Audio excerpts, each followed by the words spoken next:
right, Brad here, and today I'm joined by Ismael Berlanga.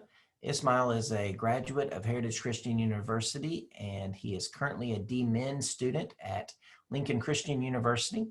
And he is the author of Healthy Christian Living, Studies from the Book of James, which is set to be published by Cypress Publications in later this year, probably early fall.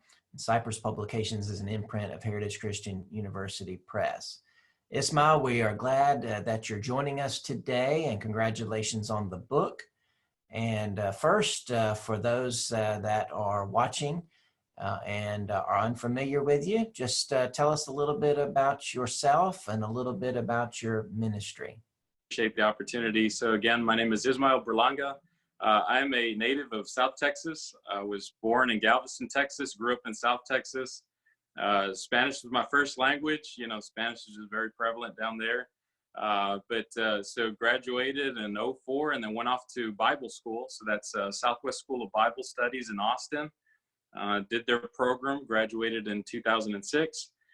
Then from there, took a small break and then went into bachelor's studies at Heritage Christian. And finally finished the program, I believe, in 2011. Then went straight into the Master of Divinity. At that time, it was a brand new program. It was an excellent program run by Dr. Barrier and some others. It was challenging, but it was just exactly what I needed to really round out my understanding of Hebrew, Greek, just a conceptual understanding of, God's redemptive story. There was a big focus on spiritual formation, which was excellent for me. I had to get a spiritual formation mentor. So you name it. So just very well-rounded program. Finished that in 2018. Graduated from there. So big moment for me. And began just, as these things go, one program after the other. So just went right into doctor of ministry. So I've been there at Lincoln Christian Seminary since that time. I'm now in my final year there, soon to be a candidate there. See a little bit more about me. I was married, back the beginning part of when I started my studies. And so my wife, she's only ever known a time when I was in school. So we're approaching our 12th year of marriage in July. I have a couple of children, 7 and 5, very challenging, especially the homeschooling that we're doing right now with the pandemic. But in 2015, I enlisted and commissioned into the United States Army as a commissioned officer, direct commission, and began my work as a chaplain candidate, and then later as a chaplain. Again, through the credentials and through the education that I got with Heritage Christian made that possible. Right. But I've been in the chaplaincy since 2015. So about to hit my 5th year now. So that's been a great experience. I'm currently a battalion chaplain for an engineer unit. So currently some of my unit have been activated to support the state mission that's taking place right now. So just offering chaplain religious services to our troops as they're forward right now. But it's been great. It's a great experience. God has really blessed me in my studies and in these endeavors. So at about the same time in 2016-ish, I started also here at the Second and Wallace Church of Christ as a full-time minister. So I've been in the ministry for a while. Here, full-time ministry since 2016. Wow, it sounds like you have your plate full on a good day with full-time ministry and chaplaincy and doctoral studies and family and kids. But I imagine during this time it's even crazier for you. And on top of that, you've got this book project that you're wrapping up. So you definitely aren't standing still very often, I'm sure. But that's we're glad to have you on, and I love listening to your story and all the different ways that ministry and education have sort of intersected to get you where you are today. And so I'm particularly thinking about the book, Healthy Christian Living. So tell me about the book. What kind of book is it? Is it a commentary on the Book of James? Is it a study guide? Is it a Sunday school book? what kind of book is it, and what sort of audience do you envision for this book? So first and foremost, the book is intended for everyone. I have specifically written the book in such a way that even those who aren't, regular churchgoers, who don't have, an in-depth understanding of the Bible and the redemptive story of God, I've written it in such a way where they could pick it up, open it, and be blessed by it. So it's somewhat of a commentary slash devotional, kind of a mixture in there. And here's what I mean. A lot of times when we read the Bible, what we do, and we may not know that we do it, but what we do is we bring our 21st century culture, we bring our ideas, what we've been taught in Sunday school, just kind of our framework. We bring it and we push it into what we read. And there's some elements of that that's okay, but what I've tried to do with this book is I've tried to just simply bring James's voice, help it to rise to the top as much as possible.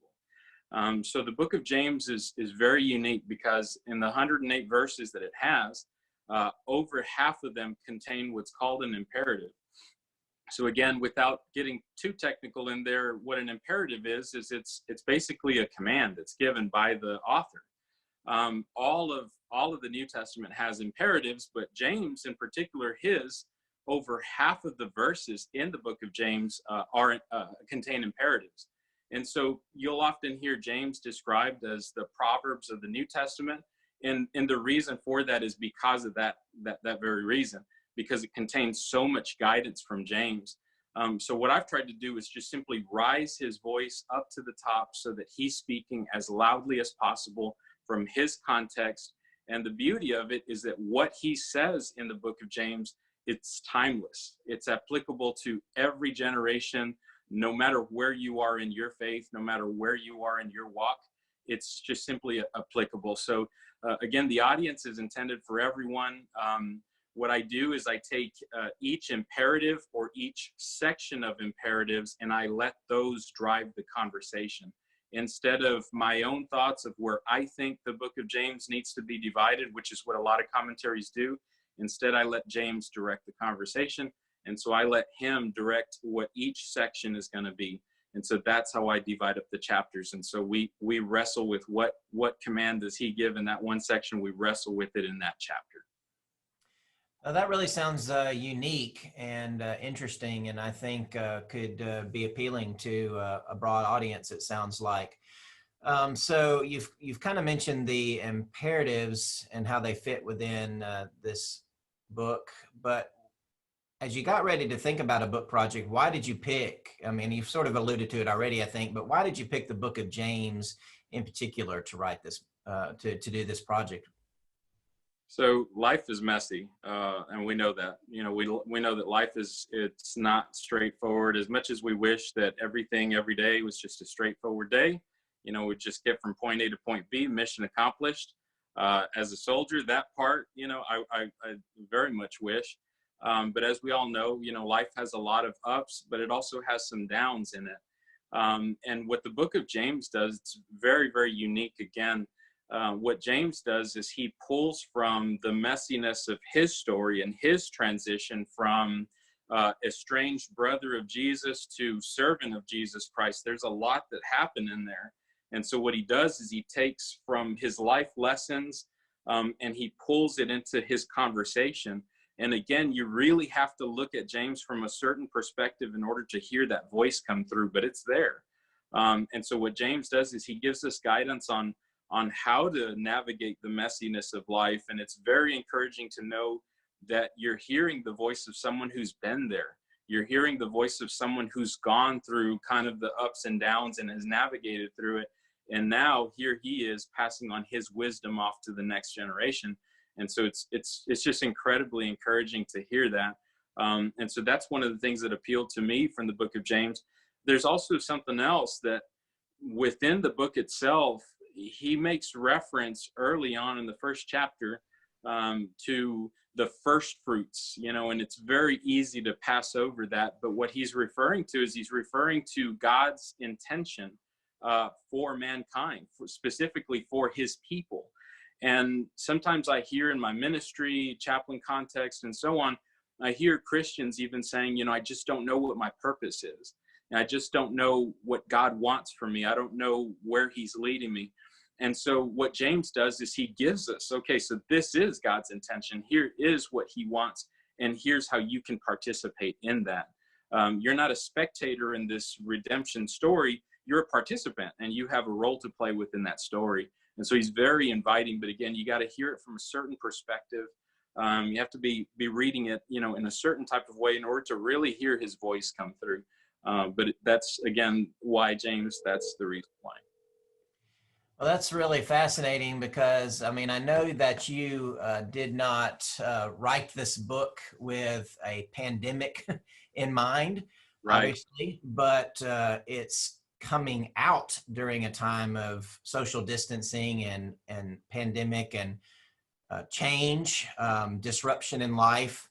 And so I'm curious, and you may want to talk about this generally, or you may want to address specifically the sort of experiences we're all sharing right now. But as somebody picks this book up later on in the fall, and hopefully things are maybe beginning to open back up by then, but somebody picks this book up, what do you want the reader to take away from using this book as a guide to studying the book of James, maybe just early or in a time of disruption and change?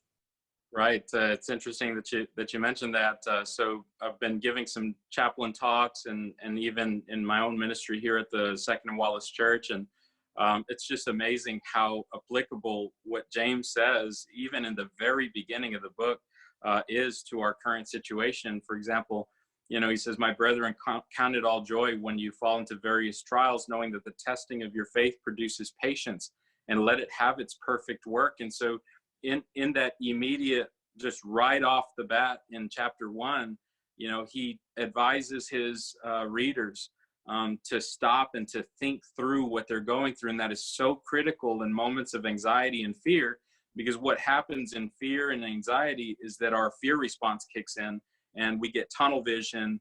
And all of a sudden, we're just focused on just the negative, and it's hard to see past just the negative and just that tunnel vision. But what James is truly saying there is he says you have to break that tunnel vision. And the way that you do it is by putting pause on what your body's going through, that fight or flight response, and stop and think, okay, so what's God doing? What can God do from this situation? Where are my blessings? Let me locate them. As the song says, let me count my blessings one by one. And so all of a sudden you start expanding that tunnel vision that you have. And all of a sudden, the world doesn't seem like it's coming down. All of a sudden, we begin to see, we are surrounded by good people. We do have resources that we can reach out to. We are surrounded by blessings. And more importantly, there are things that I am in control of right now in this situation where I don't have to remain stagnant. In fact, I can come through on the other side of this, allow this to have its perfect work, meaning I can grow from this. And that's so important, and it's so applicable of what James is saying to even our situation now. One of the big takeaways that I hope that the readers will get from this book is they'll see themselves as participants in this story. They'll see themselves as participants in God's redemptive plan. They'll see themselves as having a vital role to play within within that story. And I also hope that the readers will just take all of what James says, will listen to the trials of life that he went through, listen to his experiences, listen to his words of wisdom, and will use that to help them navigate their own tough situations. Because again, life is messy. That's the reality of it. But there's James standing there saying, listen to what I have to say, and you will be able to get through this on the other side. I really like the idea of seeing this as an opportunity to grow, right, and to become stronger in your faith, stronger in where you see yourself in the story of God. And so I'm looking forward to seeing this book and being able to read it and enjoy it myself. And I encourage those that are watching on Facebook and other avenues to look out. This book is going to be coming out later this year, and I'm excited about it, and it's going to bless a lot of people. So Ismael, thank you for joining us today, and appreciate you taking time out of your crazy schedule to tell us a little bit about yourself and to tell us a little bit about your writing and your latest project. And again, thank you. Give your family our best and stay safe, okay? Yes, sir. To God be the glory. Thank you. God bless y'all. God bless you. Take care. Bye-bye. Bye.